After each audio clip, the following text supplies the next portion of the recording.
Kompas TV, independen, terpercaya.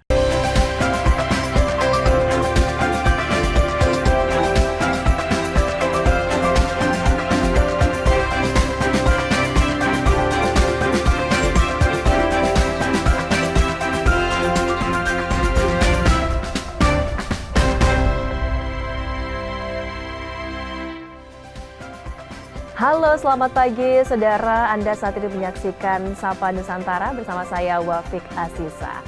Saudara, sistem pemilihan kepala daerah di Indonesia kembali menjadi sorotan. Wacana pilkada melalui DPRD dinilai efisien. Namun juga dikhawatirkan mengurangi partisipasi rakyat. Lalu apakah ini bentuk evaluasi demokrasi atau justru kemunduran? Hal ini akan kita bahas bersama saudara dengan narasumber kita pada hari ini. Sudah hadir di studio Kompas TV Biro Makassar. Ada Bapak Andi Luhur Priyanto, akademisi dan juga Dekan Visip Unismu Makassar. Selamat pagi Pak Luhur, apa kabar Pak hari ini? Alhamdulillah, selamat pagi Mbak Wafik. Alhamdulillah baik. Baik, beberapa waktu terakhir kemudian muncul wacana Pak terkait dengan pemilihan kepala daerah melalui DPRD. Menurut Anda Pak, apa kemudian yang melatar belakangi wacana ini hingga kembali mencuat Pak? Iya, sebenarnya secara gagasan ya, secara wacana, ya ini mereproduksi sebenarnya ya, merimain ingatan kita beberapa tahun yang lalu. Sempat sebenarnya ada eksperimen politik untuk mengembalikan praktek pemilihan kepala daerah itu kembali ke DPRD. Cuma pada saat kalau tidak salah SBY presiden saat itu ya membatalkan meskipun partainya sempat menyetujui. Kalau kita melihat kenapa muncul, saya melihatnya ini sebenarnya dari perspektif yang lebih luas. Secara global memang ada tren bahwa di mana-mana di belahan dunia ini secara umum ada situasi yang disebut sebagai democratic decline, tren pelemahan demokrasi.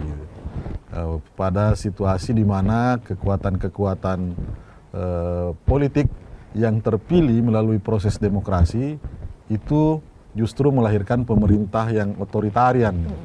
Dan pemerintah yang otoritarian ini cenderung ingin mengkonsolidasi kekuatannya dengan menyederhanakan proses-proses politik yang ada. Ya salah satu praktiknya seperti itu. Dengan memutus rantai legitimasi dari rakyat yang kemudian seolah-olah direpresentasi oleh wakil mereka yang ada di DPRD. Dan menurut saya itu bukan solusi sebenarnya. Ada pihak-pihak tertentu Pak yang menyatakan bahwa pemilihan kepala daerah melalui DPRD ini merupakan bagian dari evaluasi dari pilkada yang sudah berlangsung. Atau ini pure evaluasi atau memang ada kepentingan-kepentingan politik di dalamnya Pak? Ya, evaluasi tentu saja bagian dari evaluasi sebenarnya. Cuma kan begini, kita evaluasi itu apa basisnya gitu. Ya, basisnya legitimasi rakyat kah, hitungan-hitungan biaya kah, dan kemudian juga ya terkait dengan kualitas demokratisasi yang kita alami sendiri. Kalau kita mau fair ya, bahwa memang kita harus akui ya pemilihan kepala daerah langsung banyak sekali kelemahannya. Tetapi mengembalikan pemilihan itu kepada DPRD itu tidak menyelesaikan masalah, karena pemilihan di DPRD sebenarnya kita sudah pernah bereksperimen juga, dan kita menemukan banyak juga masalah-masalah yang ada di sana, dan akhirnya kita melangkah ke pemilihan langsung. Nah makanya kenapa kita tidak melangkah lebih jauh, justru pendulum itu kembali ke belakang dan ya mengulang kesalahan, dan kita seperti ya tidak ya going nowhere ya, tidak kemana-mana, terputar-putar di situ, tidak menyelesaikan masalah. Dan kita cenderung kembali kepada hal-hal yang sebenarnya agenda politik besarnya ingin mengkonsolidasi kekuatan ya, politik daerah sebenarnya. Tadi Anda bilang juga Pak bahwa sebenarnya ada banyak kekurangan apabila kemudian pada akhirnya kepala daerah dipilih melalui DPRD. Nantinya kekurangan ataupun juga masalah baru apalagi yang akan muncul apabila wacana ini ditetapkan? Ya, yang pasti kalau pemilihan DPRD, pemilihan kepala daerah di DPRD itu dilakukan, yang pasti derajat legitimasi itu kan bukan pilihan rakyat. Ya artinya kita memilih anggota DPRD ya itu tidak dalam kerangka memilihkan kita pemimpin daerah yang representatif, yang legitimate. Ya kita memilih di DPRD juga kan prosesnya juga penuh dengan ya penuh dengan apa namanya ya biaya politik mahal, dan justru itu yang sebenarnya harus juga diretasi. Mengembalikan pemilihan itu kepada DPRD menurut saya tidak menyelesaikan masalah secara legitimasi dan secara kualitas demokrasi. Sejauh ini argumentasinya bahwa akan ada efisiensi. Tapi kalau kita mau fair sebenarnya, titik-titik kan kita bisa memetakan di titik mana pembiayaan politik itu paling besar. Bukan sebenarnya hanya pada saat pemilihan melalui transaksi jual beli suara, tapi ada juga pada situasi kandidasi misalnya. Pada saat calon ingin didukung oleh partai politik, ya mendaftar di partai politik, di situ ada pembiayaan politik yang sangat besar dan tidak terukur nilainya. Dan ketika itu kembali ke DPRD, prosedur ini, tahapan ini tidak akan hilang. Artinya tetap terbuka peluang untuk pemilihan kepala daerah tidak langsung ini juga menggunakan biaya yang besar. Karena rekrutmen di partai politik itu tadi yang tidak dibereskan sebelum kita melangkah lebih jauh. Ada juga pihak yang menyatakan, Pak, bahwa pemilihan kepala daerah melalui DPRD ini sebenarnya nilai-nilai demokratisnya masih tetap ada. Bagaimana pandangan Anda? Ya, kalau bicara sistem pemilihan demokratis, semua sebenarnya demokratis. Kan kita bicara kerangka besar demokrasi itu kan ada dua ya, representatif dan direct demokrasi. Pemilihan langsung dan pemilihan melalui perwakilan. Ya. Tetapi yang mana yang lebih legitimasinya lebih tinggi ya, tentu melalui pemilihan langsung. Melalui perwakilan boleh saja, tetapi sekali lagi kita kan masih tersedia dan kita sudah bisa menyelenggarakan pemilihan langsung. Kemudian ada juga mekanisme lain, referendum. Referendum juga demokratis. Kenapa tidak dibicarakan itu? Saya kira argumentasinya lebih kepada penyederhanaan, lebih kepada persoalan-persoalan ya ada hidden agenda sih sebenarnya kalau saya melihat bahwa kekuatan politik Jakarta ingin mengkonsolidasi kekuatannya di daerah-daerah melalui prosedur yang efisien, yang berbiaya murah, dan caranya yang paling memungkinkan adalah dengan melalui pemilihan kepala daerah di DPRD. Dan kalau itu dilakukan, saya mengindikasikan bahwa nanti kepala-kepala daerah itu hanya semacam kepala cabang partai yang ada di daerah. Dia adalah cabang pemerintah pusat yang ada di daerah. Karena dia tidak dipilih dari bawah.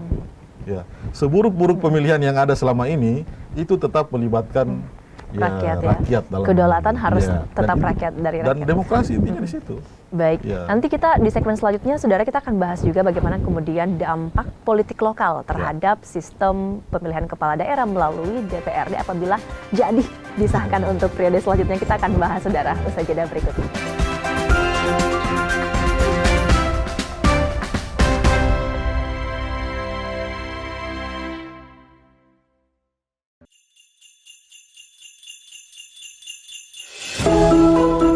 Natal membawa harapan dan memberi kehangatan. Berkat Natal kiranya dapat menyelamatkan keluarga dan mengeratkan persaudaraan. Di momen penuh sukacita ini, Kompas Gramedia menebar kasih lewat karya yang mencerahkan.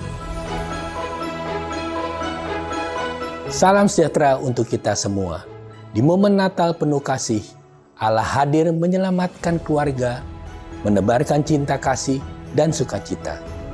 Mari rekatkan kebersamaan, eratkan persaudaraan, hadirkan damai penuh kehangatan. Kita songsong tahun baru dengan penuh semangat dan harapan. Semoga setiap langkah membawa berkat dan anugerah bagi kita semua. Selamat Natal 2025 dan Tahun Baru 2026.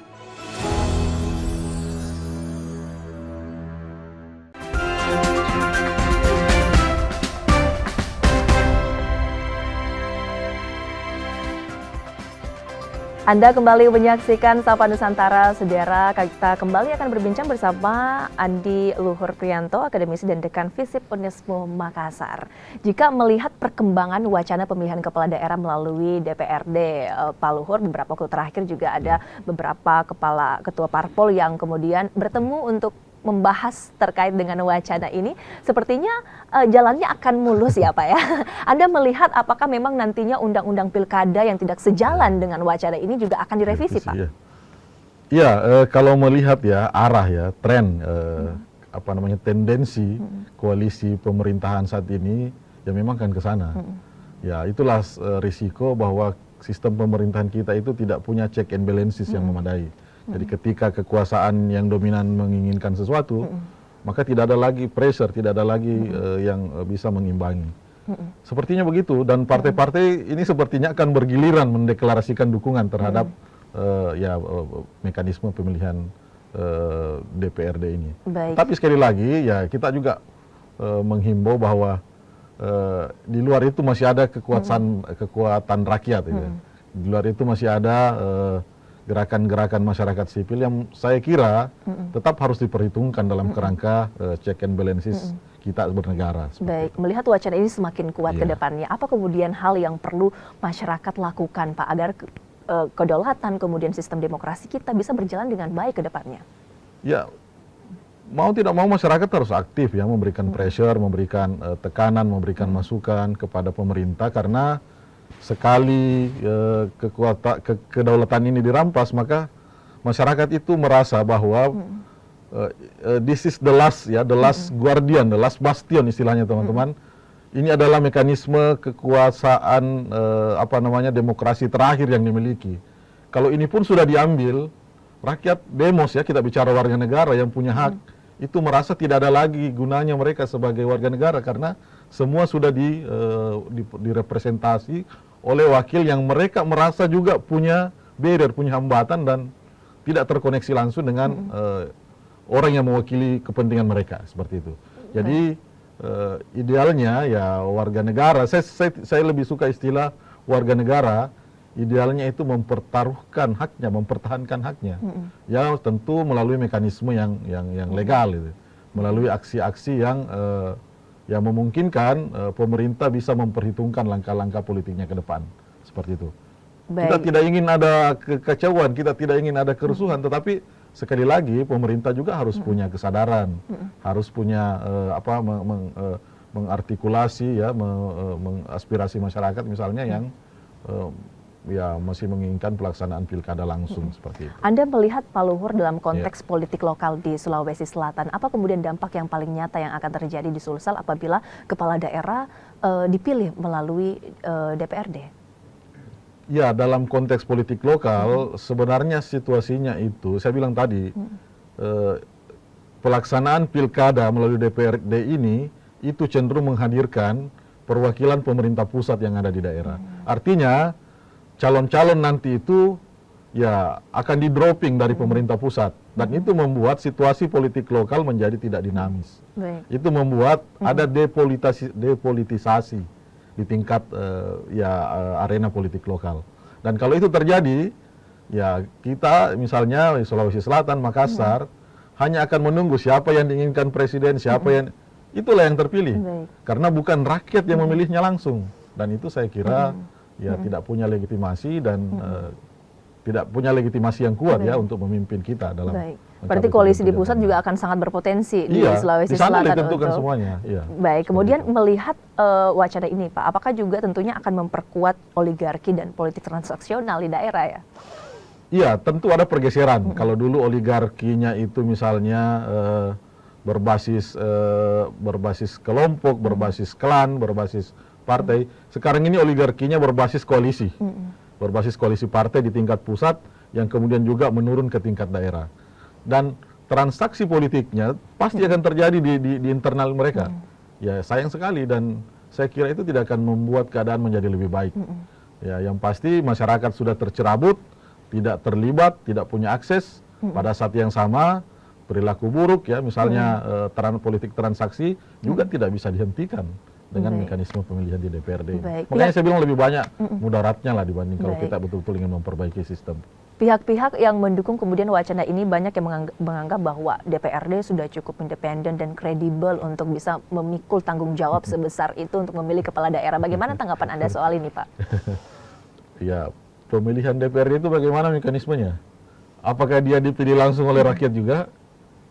Ya, karena dia dipilih langsung oleh rakyat, makanya seharusnya dia tidak bisa mengatakan dia lebih independen. Ya, pada saat yang sama seharusnya pemilihan itu diserahkan kepada rakyat untuk kepala daerah. Kalau kita lihat kan di mana-mana memang trennya itu, bahkan ya, apalagi kan kita bicara ini secara kerangka konstitusi kita ini kan sistem presidensial ya, di mana-mana itu pemilihan ya berbasis rakyat, berbasis pemilihan langsung. Kita tidak direpresentasi sebagaimana sistem parlementer.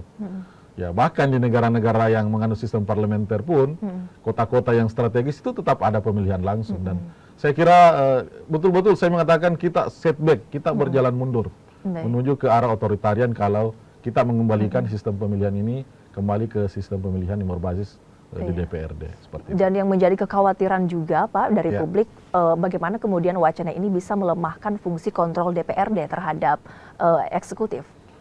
Selama ini sudah tidak ada. Fungsi DPRD itu kan controlling, budgeting, kemudian juga regulating ya, mengatur. Itu sudah tidak ada karena ya ada penyatuan itu, ada ada unifikasi kekuasaan antara pemerintah daerah dengan DPRD. Kalau mereka memilih, ya tentu lebih parah lagi karena mungkin mereka menganggap bupati, wali kota atau gubernur bagian dari kekuasaannya karena ini mereka yang pilih gitu. Sedangkan dipilih rakyat saja, mereka tidak mampu menjalankan mekanisme check and balances secara proporsional. Apalagi kalau mereka sendiri yang pilih. Baik. Nah, itu argumentasi yang kita dorong. Jadi sudah jelas ya siapa yang diuntungkan dan siapa kemudian yang akan dirugikan dari wacana ini, Pak? Ya, yang pasti kalau kita tidak bicara keuntungan secara ekonomi sebenarnya, kita bicara apakah demokrasi itu berpihak kepada siapa gitu. Ya, kalau kita ingin bicara demokrasi yang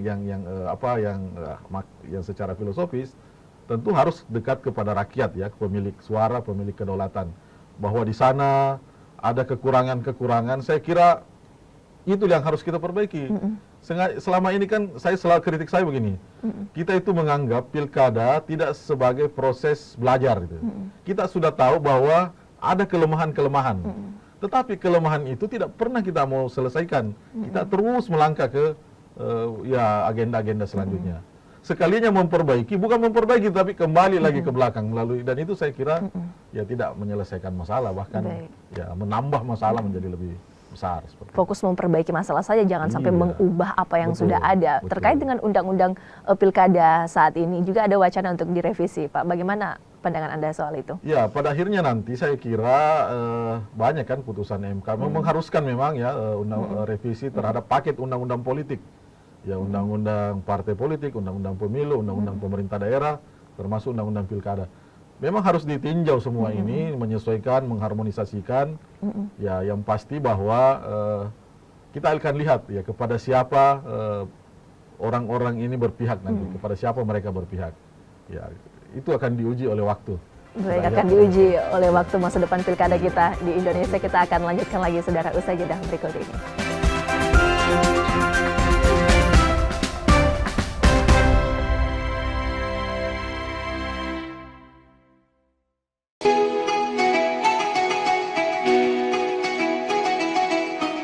Mari sambut Hari Yang Fitri dengan hati penuh kemenangan, menjalin silaturahmi, menguatkan persaudaraan dalam kebersamaan. Kompas Gramedia berkomitmen menyajikan karya terbaik sebagai inspirasi untuk semua. Assalamualaikum warahmatullahi wabarakatuh. Seusai menunaikan ibadah puasa selama bulan suci Ramadan, tiba saatnya bersukacita menyambut hari kemenangan. Mari berbagi kebahagiaan, merayakan kebersamaan, saling bermaafan, eratkan persaudaraan. Selamat Hari Raya Idul Fitri 1446 Hijriah. Minal aizin wal faizin, mohon maaf lahir dan batin. Wassalamualaikum warahmatullahi wabarakatuh.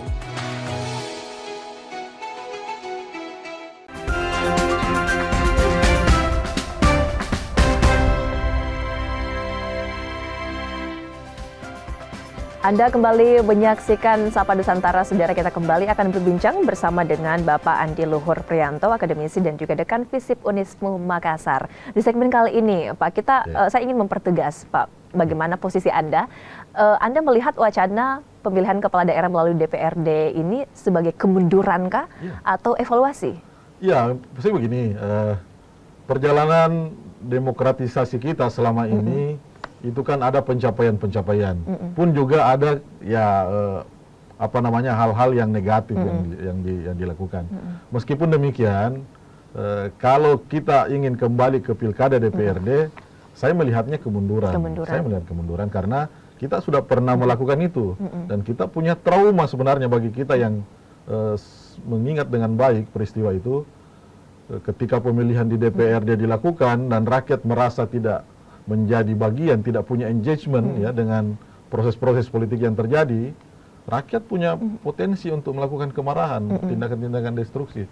Berapa banyak kantor KPU dibakar, berapa banyak kantor DPRD dibakar. Nah, ini bukan bahwa mengarahkan orang destruktif, tetapi harusnya menjadi pertimbangan bahwa ketika rakyat tidak punya akses, ketika tidak ada proses engagement ya, mendekati masyarakat dalam proses-proses yang menentukan masa depannya, maka potensi destruksi itu bisa saja terjadi. Baik. Dan itu saya kira penting menjadi awareness bagi siapapun yang ya, punya otoritas di bidang ini. Baik, pemilihan kepala daerah melalui DPRD sebuah kemunduran, kemudian memilih secara langsung juga harus boros dievaluasi. anggaran. Iya. Reformasi seperti apa kemudian yang ideal yang harusnya dihadirkan, Pak? Harusnya kita bicara itu. Saya setuju kalau kita bicara, kita mengevaluasi pilkada langsung ini di titik mana yang harus kita sederhanakan. Kemarin misalnya ada partai, kan kita bicara biaya mahal nih kan. Prosedur yang ada selama ini menghabiskan banyak sekali biaya. Ada high cost politik ya di sana. Kan bisa disederhanakan prosedur-prosedurnya. Misalnya dengan pilkada serentak, itu salah satunya. Yang kedua, kalau saya memang kita harus bertransformasi dari pemilih manual ke demokrasi konvensional ke demokrasi digital. Penggunaan e-voting itu opsi dan saya kira harusnya bisa dilakukan. Karena di beberapa negara bahkan pemilihan tingkat desa saja di Bantaeng orang pakai e-voting, masa di tingkat nasional kita tidak bisa menjajaki situasi-situasi seperti itu. Kemudian yang kedua, ada titik yang saya sebut di media itu sebagai pasar gelap. Adalah situasi ketika terjadi proses kandidasi. Ketika terjadi seleksi kandidat di partai politik, harusnya ruang ini dibuka terang menurut saya. Harus ada mekanisme akses ya penyelenggara masyarakat untuk bisa memantau itu. Selama ini kan tidak, orang mengurus surat dukungan dari partai politik itu kan prosedurnya tidak transparan. Makanya di prosedur itulah sebenarnya, di tahapan itulah terjadi ya biaya politik yang sangat mahal. Dan itu yang membuat ya tidak terukur kan biaya-biaya politik kita.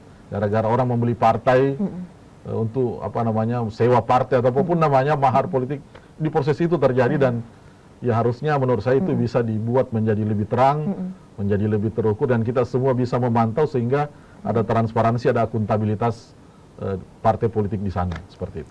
Baik, jadi reformasi harus tetap dilakukan begitu ya, tapi dengan sistem yang berbeda, karena berintegritas dan lebih murah untuk pilkada itu bisa diwujudkan begitu ya, Pak. Tapi kalau melihat realitanya saat ini, partai politik sudah semakin gencar sekali.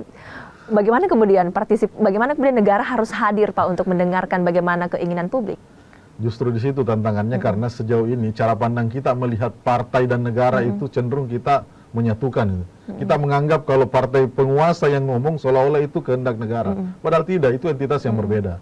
Seharusnya memang partai-partai penguasa ya dan koalisi pendukungnya yang sangat besar ini itu bisa mempertimbangkan ya kehendak, mempertimbangkan arah kemajuan bahwa kita kan ingin demokratisasi kita dari waktu ke waktu menjadi lebih berkualitas. Istilahnya Cak Nur lebih substantif. Kita tidak hanya mau prosedur-prosedurnya, tetapi kualitasnya. Ya, yang bagaimana yang berkualitas? Ya, melibatkan masyarakat dengan biaya yang murah. Kan jelas sekali indikatornya. Ketika orang yang terpilih adalah orang yang paling berkualitas, berarti sistem politik itu sehat. Sistem pemilihan itu baik. Tetapi kalau yang terpilih adalah orang yang paling banyak uangnya, bagian dari klan politik, bagian dari oligarki, berarti ya sistem pemilihan yang kita digunakan itu masih bermasalah menurut saya. Jika pada akhirnya, Pak, wacana ini disahkan dan kemudian terrealisasikan, bagaimana kemudian yang akan terjadi? Apakah ini juga akan muncul gejolak di daerah atau seperti apa? Ya tentu kita tidak berharap ada gejolak, tetapi saya kira kan ada respon ya, akan ada resistensi dari publik. Saya itu tadi saya bilang ya, orang menganggap pemilihan langsung ini tinggal ini, kasihan satu-satunya. Haknya dia untuk memilih pemimpin dalam demokrasi itu tinggal ini. Dan ketika ini dirampas, ya hati-hati karena masyarakat juga bisa merespon. Kita harus belajar dalam situasi Nepal gitu. Jangan sampai terjadi Nepalization of Indonesian politics, ya jangan sampai terjadi. Terjadi seperti kejadian di Nepal ketika kelompok anak muda merasa tidak dilibatkan, tidak para tokoh politik mengambil keputusan dengan mengabaikan ya aspirasi masyarakat, rakyat, warga negara itu punya cara sendiri untuk merespon. Dan kita tidak berharap ya kerusuhan, kekacauan itu terjadi karena kalau itu terjadi kita semakin mundur. Itu dan saya kira makanya ya pemerintah kita, partai-partai penguasa harusnya lebih banyak ya melakukan ya pengkajian yang mendalam lah yang mana yang paling punya resistensi yang paling rendah itu yang harus dilakukan. Jika kemudian Pak nantinya pemilihan kepala daerah, terrealisasi pemilihan kepala daerah melalui DPRD, sementara kemudian pemilihan presiden melalui rakyat, apakah nanti juga akan ada kemungkinan pemilihan presiden melalui DPR, Pak? Itu saya bilang tadi, di tingkatan global begitu arahnya. Jadi penyederhanaan itu bagian dari konsolidasi kekuasaan. Bahkan juga nanti setelah itu akan ada penyederhanaan partai politik. Mungkin tinggal 1 atau 2. Dan pada titik akhirnya ya orang akan merubah konstitusi untuk mendeklarasikan diri sebagai katakanlah pemimpin atau presiden seumur hidup. Itu bisa terjadi karena tidak ada mekanisme check and balances. Tidak ada pelibatan rakyat di sana. Dan itu sudah dikebiri melalui prosedur-prosedur yang kita bangun sendiri. Baik.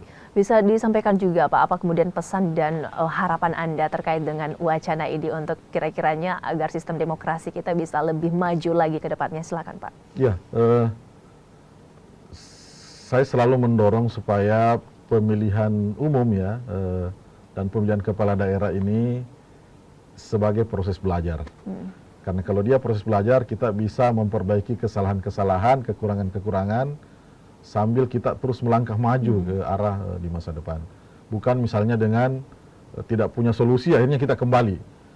Biaya politiknya mahal, kita kembali ke pilkada representasi atau DPRD. Menurut saya itu ya kemalasan aja, itu ya kurangnya effort dari pemimpin-pemimpin kita. Harusnya mereka berani keluar mencari alternatif-alternatif baru, dan yang paling penting sebenarnya menempatkan warga negara itu bukan sekedar voters ya, bukan sekedar orang yang memberikan hak suaranya pada pemilihan, tetapi dia citizen sesungguhnya, warga negara yang punya hak, punya kedaulatan baik sebelum pemilu dan setelah pemilu. Dan dia tidak dilupakan hak-haknya hanya karena pemilu telah selesai. Dan selalu menjadi dasar pertimbangan dalam mengambil keputusan-keputusan. Hanya dengan cara begitu mungkin kita bisa menganggap bahwa ya demokrasi kita ini betul-betul sudah on the track. Kalau tidak ya kita akan selalu begini terus. Baik, semua gagasan perlu dikaji secara terbuka dan kritis ya Pak, dan juga paling penting adalah partisipasi publik. Terima kasih banyak Pak Andi Luhur Priyanto, akademisi dan juga Dekan FISIP Universitas Muhammadiyah Makassar. Terima kasih banyak Pak untuk waktunya. Terima kasih juga saudara untuk Anda sudah menyaksikan Sapa Nusantara. Saya Wafik Asisa mewakili seluruh kerabat kerja bertugas. Pamit, terima kasih, selamat beraktivitas dan sampai jumpa.